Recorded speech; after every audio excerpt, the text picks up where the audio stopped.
Un saludo cordial y fraterno a todos quienes continúan con la sintonía de los medios de comunicación de la Universidad Técnica del Norte. Retransmite nuestro programa Radio Universitaria en la 101.1.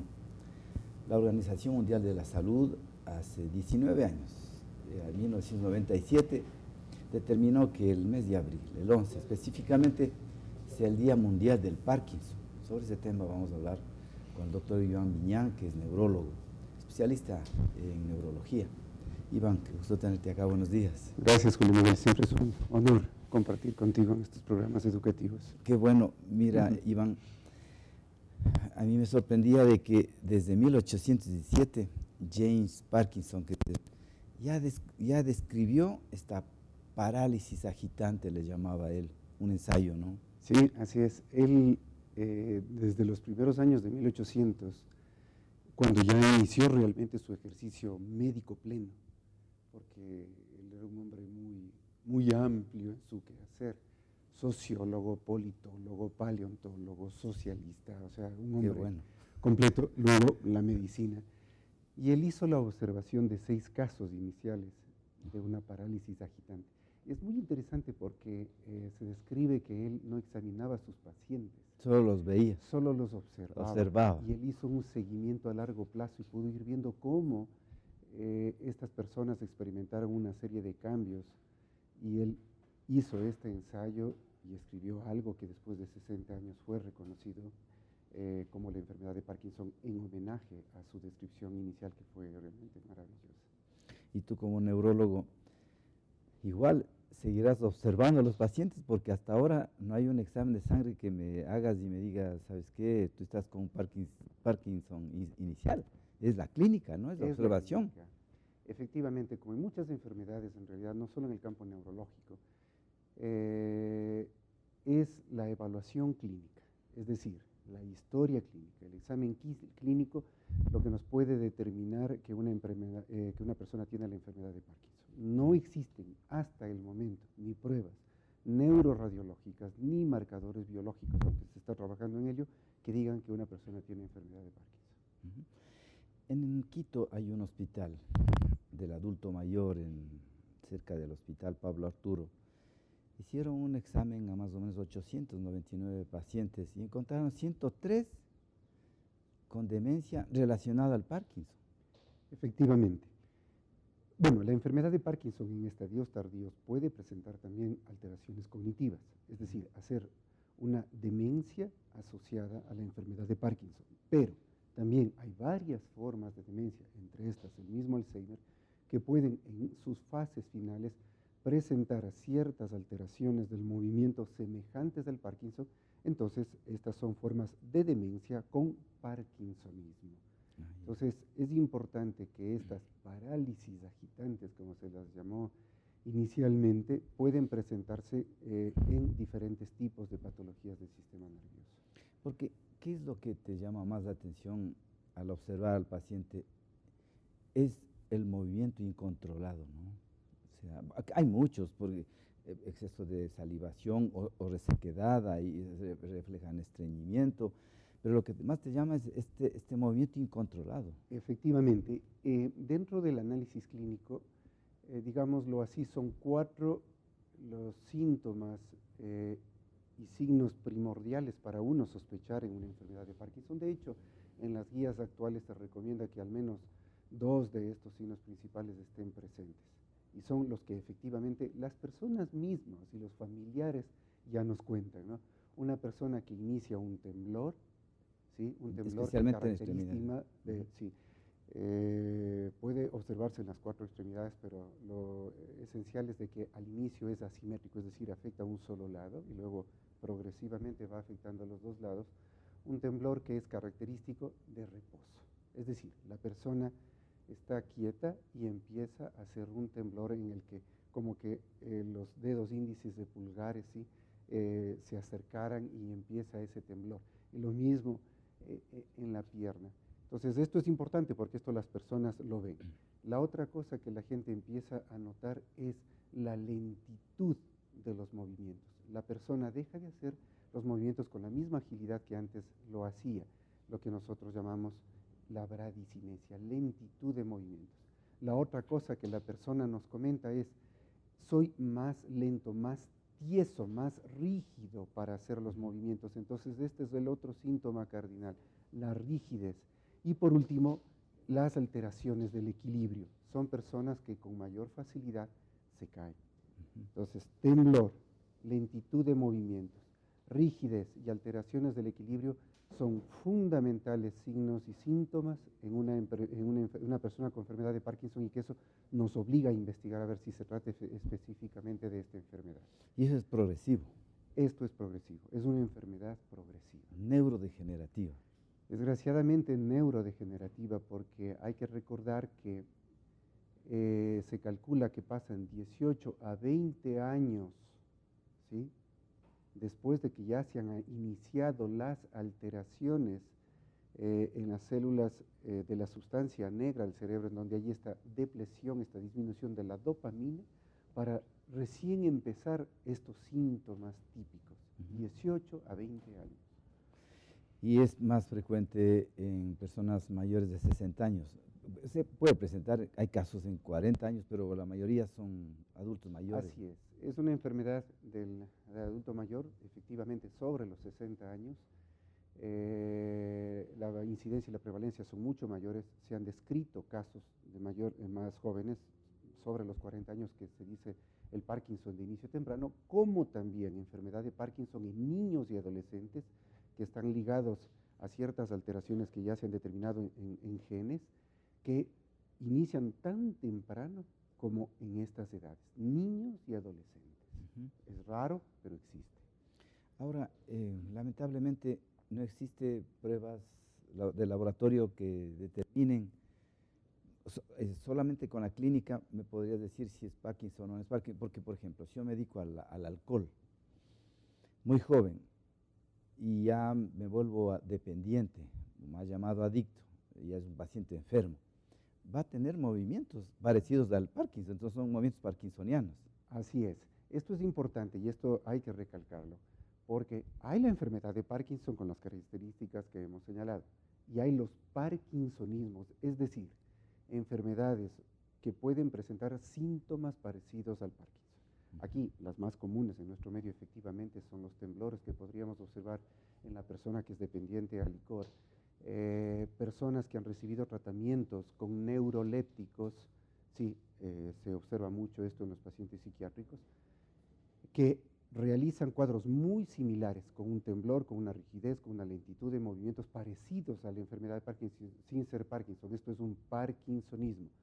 Por ejemplo, en la época de los 70, 80, en los que se empezó a consumir en gran cantidad la heroína y ciertos derivados de la heroína, meperidina, provocaba síntomas muy similares al Parkinson, lo cual fue un hallazgo importantísimo, porque eso obligó y ayudó en el estudio de la enfermedad de Parkinson, ¿no?, el consumo de este tóxico en estos drogadictos, en estos adictos a la heroína. Por ejemplo, enfermedades infecciosas del sistema nervioso central, ciertas encefalitis, que han provocado síntomas similares al Parkinson, parkinsonismos, u otras enfermedades neurodegenerativas que hacen síntomas similares al Parkinson, parkinsonismos. Iván, vamos a hacer una pequeña pausa porque nos preguntan algo interesante. Dice, ¿el Parkinson es congénito o hereditario y cuáles son sus consecuencias en el sistema neurológico? Si tengo a mi abuelita que tenía Parkinson, ¿yo tengo esa posibilidad? Sí, mira, el Parkinson ha obligado a realizar una gran cantidad de estudios, y de hecho ya se han determinado ciertas alteraciones genéticas que están muy ligadas a la enfermedad de Parkinson. Efectivamente, si en una familia alguien ya tuvo Parkinson, el riesgo de que alguien de la familia presente esta enfermedad por alteración genética que es claramente demostrada va o se acerca al 10 al 12%, lo cual ya es importante. Es decir, en algunos casos de Parkinson hay un antecedente, hay una alteración genética. Insisto, ya se han demostrado varios tipos de alteraciones genéticas muy relacionadas, muy claramente relacionadas a la enfermedad de Parkinson. Igual hace un rato he comenzado, los Parkinson de inicio muy temprano tienen alteraciones genéticas asociadas. No es en la totalidad de los casos, pero es un factor determinante en el momento del análisis clínico. Si hay familiar con Parkinson, existe una mayor probabilidad de la que la persona haga enfermedad de Parkinson. El término mejor es susceptibilidad. Exacto. ¿Por qué? Una predisposición. Una predisposición, porque se necesitan los factores ambientales para que, sumados los dos, den como consecuencia la enfermedad. Como es una enfermedad degenerativa, obviamente, esto va a provocar en la persona que esta lentitud de los movimientos, esta rigidez, estas alteraciones del equilibrio, le vayan postrando hasta que lo limiten, lo incapaciten completamente en todas sus actividades. No digo que aumente la probabilidad de muerte, porque en los estudios más o menos la esperanza de vida es más o menos similar en las poblaciones generales que aquellos que tienen enfermedad de Parkinson.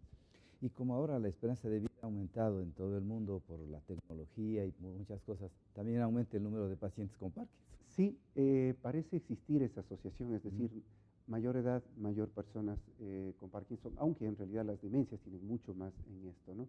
Pero la exposición a determinadas noxas que desgraciadamente no se han establecido hasta el momento, factores ambientales, tienen que ver o probablemente tienen que ver con el desarrollo de la enfermedad del Parkinson. Porque como en cualquier enfermedad de medicina, siempre esta predisposición, esa susceptibilidad de que si mi abuelita, mi papá, mi mamá tuvieron una enfermedad, si yo llevo un estilo de vida saludable, respiro muy bien, consumo alimentos que tengan bastantes omegas que me protegen el cerebro, llevo una vida sana, probablemente hago que eso no aparezca pronto. Así es.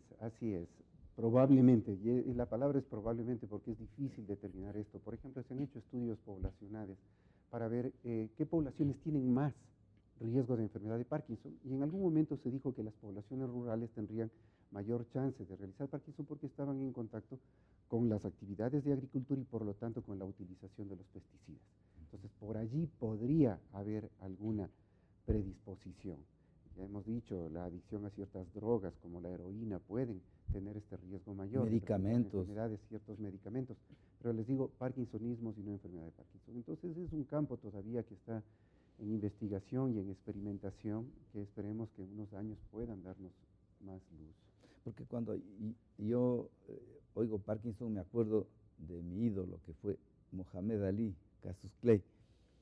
Él tiene un Parkinson y la cara tiene una fase específica de Parkinson, pero él es posterior a traumas que recibió de los golpes en el cráneo. Exactamente. No es una enfermedad de Parkinson como tal, es un parkinsonismo, y es un parkinsonismo secuela de traumas repetidos en el cerebro, lo que nosotros llamamos una encefalitis una encefalopatía postraumática, que es el riesgo que tienen los boxeadores de ir haciendo daños progresivos, minúsculos, que se van sumando hasta que desencadenan varios tipos de enfermedades, entre ellas estos parkinsonismos. La película esta que comentábamos, Despertar, es Awakening, maravillosamente interpretada por Robert De Niro y Robin Williams. Que fue una historia de un hecho real. Iván, vamos a comentar esa película porque tenemos una pregunta. Dice, sí. ¿Existe alguna técnica o método para mitigar el Parkinson? O sea, yo si tengo Parkinson, me pongo en manos de ti como especialista, tú me vas a prescribir medicamentos, pero ¿qué hago yo? ¿Qué tengo que hacer para ayudar a que la enfermedad no se agrave? Bien, hablando ya del tratamiento, obviamente el tratamiento va ligado a un diagnóstico claro. Si nosotros tenemos la certeza de que es una enfermedad de Parkinson, obviamente vamos a iniciar el tratamiento. En el Parkinson lo que está faltando es este neurotransmisor que es la dopamina, que está en ciertas estructuras, ¿sí?, de la profundidad del cerebro, en la sustancia negra. Hay otros sitios del cerebro que lo tienen. Y falta también serotonina. Faltan otros neurotransmisores, la acetilcolina, la serotonina que se modifica, ¿no? Pero la dopamina es fundamental porque es la que realmente es la que causante de la mayoría de los síntomas principales. Si falta esto, lo lógico es que nosotros demos el levodopa, levodopa. Ahora, la levodopa, que es el tratamiento de oro, el gol estándar en el tratamiento del Parkinson, si nosotros le damos al paciente, la persona mejora. Pero para eso uno tiene que ser terriblemente prudente en el manejo e individualizar cada caso, porque las dosis deben ser manejadas muy claramente, porque desgraciadamente la levodopa, que insisto es el tratamiento base de la enfermedad de Parkinson, a lo largo de los años, estoy hablando de que a los 5 años el 50% o más ya presentan efectos secundarios debidos al uso de la levodopa, que son una serie de movimientos extraños involuntarios que se llaman disquinesias. La persona no puede controlar y a veces son extremos, provocados por el medicamento. Entonces, si sabemos que tenemos esos riesgos, tenemos que hacer un uso muy racional de esto. Ahora, hay otros medicamentos, los precursores de dopamina, que se utilizan actualmente o desde hace unos años, que nos evitan un poco este riesgo o el tardar el uso de la levodopa o el uso concomitante con levodopa para disminuir las dosis del medicamento. Ese, insisto, es el tratamiento clínico estándar, pero lógicamente, además de eso, tenemos medicamentos que nos pueden ayudar para disminuir ciertas fases o ciertas características, como por ejemplo el temblor, que responde poco a la levodopa, pero puede utilizarse otros medicamentos. Hay medicamentos que pueden usarse para disminuir estos efectos indeseables de la levodopa, como la amantadina, que es un antiviral, que se utiliza en este tipo de casos. Pero aparte de la medicación, lógicamente tenemos la fisioterapia, la terapia física, la terapia del lenguaje, porque también hay alteraciones acá, la terapia ocupacional, la psicoterapia, porque son personas que debemos darles todo el soporte para que hagan una vida lo más normal posible, con menos limitaciones posibles. Mejorar la calidad de vida. Mejorar la calidad de vida. Y lógicamente ahora se plantean ya otras alternativas, como por ejemplo la cirugía, que se utiliza en casos muy especiales, no muy bien analizados, a la medicación, que no responden a la medicación, o que la medicación realmente ha provocado tales efectos indeseables en la persona que no hay otra alternativa. Entonces ahora se utiliza la estimulación cerebral profunda, que es la más conocida. Entonces hay que hacer fisioterapia, ¿no? Fisioterapia, sí, en todas sus áreas. Lenguaje. Sí, lenguaje ocupacional, física, psicoterapia y lógicamente un tratamiento clínico adecuado. Ahora sí, la película de ese artista espectacular que es Roberto De Niro y Robert Williams, que lamentablemente se quitó la vida, pero ellos interpretan esta película Despertares, que les invitamos a que ustedes lo vean. Y justamente ahí se ve la dosificación de la L-Dopa. Claro. Y se ve cómo mejoran, que eso fue una gran esperanza, pero después, cuando terminaba el efecto de la L-Dopa, es de una autobiografía de un neurólogo, ¿no? Del autor del libro. Exactamente, es una experiencia bellísima que se dio en el hospital de ancianos de Nueva York, en donde residían un grupo de personas que tuvieron esta encefalitis, una forma de encefalitis viral que se presentó después de la Primera Guerra Mundial y que en los sobrevivientes, en un grupo de sobrevivientes provocó este cuadro catatónico, porque eran personas que estaban totalmente rígidas, casi sin ningún tipo de respuesta. Y que fue increíble cómo se empezó a utilizar la levodopa, obviamente en dosis muy, muy altas, pero que provocaron esos despertares, esa reacción nueva, las personas que volvieron a hacer una vida después de haber estado tantos años paralizados. Pero como bien dijiste tú, desgraciadamente el efecto se iba disminuyendo, se iban utilizando más y más dosis hasta que definitivamente los receptores en el cerebro ya no respondieron a esto y ellos volvieron a su cuadro clínico inicial. Pero esto no es una enfermedad de Parkinson, es un parkinsonismo por una infección viral. Como hay otros tipos de infecciones virales, las encefalitis equinas del este, del oeste, ciertas encefalitis que se presentan en el Japón, pueden desencadenar este tipo de parkinsonismos, insisto, sin ser Parkinson. Hay algo curioso que leía, la monoaminoxidasa destruye la neurona, pero el cigarrillo y el café bloquea la monoamina oxidasa. Esto es interesante, porque uno de los medicamentos, un grupo de medicamentos que se utilizan precisamente para controlar ciertos síntomas del Parkinson son los inhibidores de la monoamina oxidasa. Ajá. Y efectivamente el tabaco y el café, la cafeína, se han utilizado en este respecto y se han hecho estudios a este respecto. No hay cosas concluyentes que digan que esto debamos utilizarlo para el tratamiento de la enfermedad de Parkinson. Esto hay que aclararlo, porque los efectos nocivos, obviamente, sobre todo del tabaco, son mucho mayores que la utilidad que podrían tener. Pero tienen ese efecto, no en gran escala como para modificar la sintomatología o controlar la sintomatología y peor la progresión de la enfermedad de Parkinson. Eso hay que tenerlo claro. Ya. Pero sin embargo, entre tú que lleves una vida muy sana, saludable, una buena reserva cognitiva, eres persona que lees, haces síntesis, análisis, comentas, o sea, pones en ejercicio, porque mira, lo importante es que el cerebro requiere, así como el resto del cuerpo, los músculos requieren ejercicio, una buena reserva cognitiva, una buena alimentación que tenga los omega, especialmente omega 3, donde está en el pescado, sí pueden enlentecer el aparecimiento de la enfermedad. ¿Hay estudios de esto? Aparentemente sí. Mira, se han hecho ya estudios poblacionales grandes en cuanto al tipo de alimentación. Y lo que sí es claro es que en los últimos 40 años que se modificó el tipo de alimentación mundial, han aumentado todas estas enfermedades degenerativas. Es decir, tiene que existir algún tipo de factor o en los tipos de alimentos que estamos consumiendo, que ahora la gran mayoría son hidratos de carbono, o también en la serie de pesticidas que se utilizan para lograr una mejor producción agrícola. Entonces, los factores ambientales son fundamentales, son los disparadores de este tipo de enfermedades neurodegenerativas, entre estas el Parkinson. Porque mira, tiene que ver mucho los transgénicos, tiene que ver mucho los fungicidas, como tú dices, tiene que ver el sueño, pues si el sueño es el alimento para el cerebro. Así es. Y esto es importante que menciones el sueño porque hay varios síntomas que se presentan antes que el inicio del temblor, por ejemplo, en el Parkinson, años antes, y efectivamente uno de los más importantes son los trastornos del sueño. Si personas que empiezan a tener sueños con varios despertares, sueños muy agitados, ¿sí? Como que la persona pesadillas, ¿no? está teniendo unas pesadillas, pero él es el actor, y el actor no solo durante el sueño, sino igual en la cama golpeando o cayéndose al suelo, etcétera. Alteraciones como, por ejemplo, el estreñimiento, ¿sí? Entonces, son cosas que uno tiene que ir observando y averiguando en la historia previa a ver si no se encontraron síntomas, porque se ha visto que esas alteraciones neuroquímicas en el cerebro primero ocasionan este tipo de problemas, la depresión previa.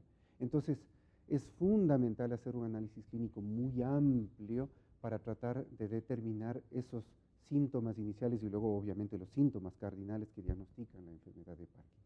Porque en medicina, mira, siempre es el diagnóstico temprano, que no es lo mismo que yo vaya donde el oncólogo con un cáncer de próstata grado 1 que con un cáncer de próstata grado 4, igual en neurología. Lo que pasa es que no le damos importancia al cerebro. Como tú dices, el estreñimiento ya te indica algo, la depresión te indica algo, esa incoordinación y sobre todo la falta de sueño. Es decir, el sueño recupera, es el alimento del cerebro.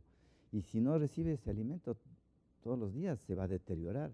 El oxígeno que requiere, pues, si respirar no te cuesta nada, pero sin embargo no respiramos. Es verdad, es verdad. Desgraciadamente sucede algo muy, muy particular.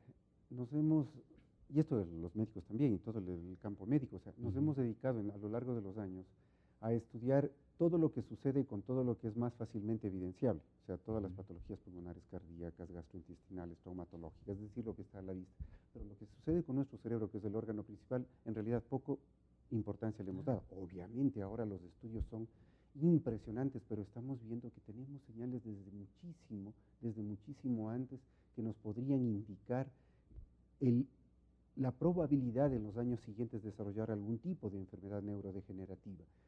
Y esto es importante precisamente por eso la investigación de esos marcadores biológicos para tratar de antes determinar si una persona va a tener, por ejemplo, en este caso, enfermedad de Parkinson o ciertas alteraciones en la neuroimagen en este tipo especial de resonancias magnéticas que se hacen para tratar de determinar esos cambios primeros que luego podrían ser una enfermedad de Parkinson. Porque tú podrías, con signos tempranos, iniciar un tratamiento que impida las dosis altas, o sea, y también es parte del cuerpo médico educar a la población para que empiecen a preocuparse no solo de los músculos, sino del cerebro, porque ¿de qué me sirve un cuerpo espectacular si el cerebro lo tengo en mal estado? Como digo, es algo muy especial. Nosotros hablamos todos los días, nosotros vemos todos los días, nosotros escuchamos todos los días. Nos limpiamos nos limpiamos los dientes todos los días, es decir, hacemos ejercicio, pero quien controla absolutamente todo eso es el cerebro. Por lo tanto, debemos hacer actividades para que ese cerebro esté perfecto y pueda durarnos más tiempo. Es importante esto porque deben recordar que, si bien en nuestro país no existen estudios que nos indiquen las prevalencias de las enfermedades, pero se calcula que 180 de cada 100.000 personas tienen enfermedad de Parkinson. Entonces es hartísimo. O sea, si esto traducimos a números, en el Ecuador habrían 25.000 personas con enfermedad de Parkinson. Claro. Que es una locura. 50.000 personas al año se diagnostican de enfermedad de Parkinson en los Estados Unidos, 50.000 cada año. O sea, son datos que nos hablan de una enfermedad que existe, de una enfermedad que está en nuestro medio, que una enfermedad que necesita ser reconocida, una enfermedad que necesita ser impulsada su investigación, porque es una enfermedad que va a afectar a una población que, si bien ha superado los 60 años, pero que cada vez hay más personas en ese rango poblacional. Entonces, son situaciones de un impacto social y de salud muy, muy grandes. Y sobre todo educar a la población que cuide su cerebro, como te decía, la reserva cognitiva, la respiración, alimentación y el ejercicio, ¿no es cierto? Iván, yo quiero agradecerte, concluir nuestro tiempo. Tú eres muy gentil en concurrir a nuestro programa. Eres neurólogo del Instituto Médico de Especialidades. Estás en la mañana y en la tarde. La mañana y en la tarde. Bien. Es el doctor Iván Villán. Muchas gracias, hablándonos sobre el Parkinson, el Día Mundial del Parkinson. Esperamos el día de mañana con un interesante programa de Salud al Día. Gracias, este programa se reprisa luego del noticiero, 10:15 de la noche. Gracias, Iván.